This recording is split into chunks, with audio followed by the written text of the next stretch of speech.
Today, I want to talk to you about different attitudes to time. Firstly, I'll introduce the thinking of one of the major thinkers about cultural differences in the way we look at time. Then I'll describe some of the arguments against his views. Okay, the idea that different people and even different cultures have different attitudes to time is not a new one. In the 1980s, Edward T. Hall, a researcher who studied cultures, argued that there were two basic attitudes towards time, and he called the two types of time monochronic and polychronic. Let's take those words apart. Mono, M-O-N-O, means single or one, and chronos, C-H-R-O-N-O-S, means time, and generally, IC endings mean that the word is an adjective. So this gives us a base for the meaning monochronic describes cultures and people who see time as one standard thing. Poly, P-O-L-Y, means many in Latin. So polychronic describes people or cultures who think there are different versions of time, and they see time as more flexible and that it depends on the situation. Let me describe this a little more. Edward Hall said that monochronic cultures believe there is just one version of time, and they prefer events to happen on time. Also, they prefer to focus on one thing at a time.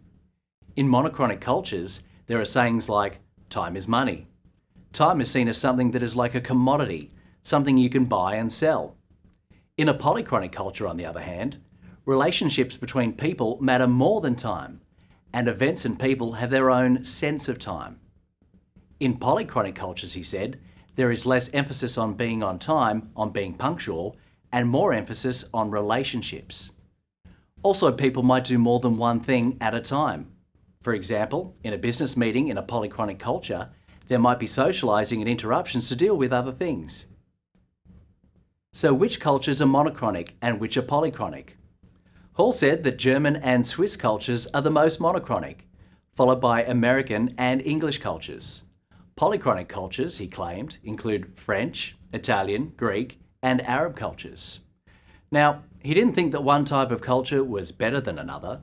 Instead, he thought that there were advantages and disadvantages to each type. However, he argued that it's important to understand what type of culture you are in. For example, if you're from a monochronic culture and you visit a polychronic culture, you should be aware that people might have a different attitude to punctuality, and that business meetings might be quite different.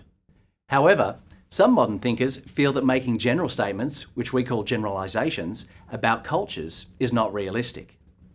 They argue that within each culture, there are people who differ from each other. Some people are very punctual, and other people have a much more relaxed attitude towards time. At every workplace, some people always meet deadlines and come to meetings on time. Others are often late. Some people prefer meetings that keep to a strict schedule, while others like to socialise and chat at the beginnings of meetings. That's why these thinkers argue that we shouldn't make general statements about cultures or countries, because individual people are different. Another example of people being different is that there are people who prefer to focus on one thing at a time, while others are able to multitask. In other words, these people do more than one thing at a time.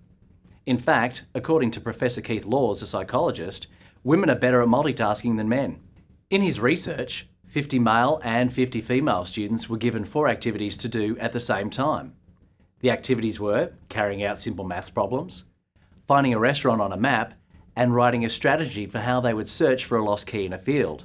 Also, while they did these tasks, they answered a phone call and answered some general knowledge questions. The study found that women were better than men at doing these 4 tasks at one time.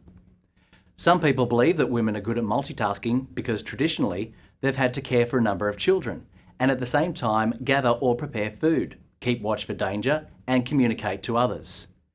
Another factor in the way we use time might be technology. In some ways, today people are forced to be more polychronic. With iPads and mobile phones, everyone is available at all times.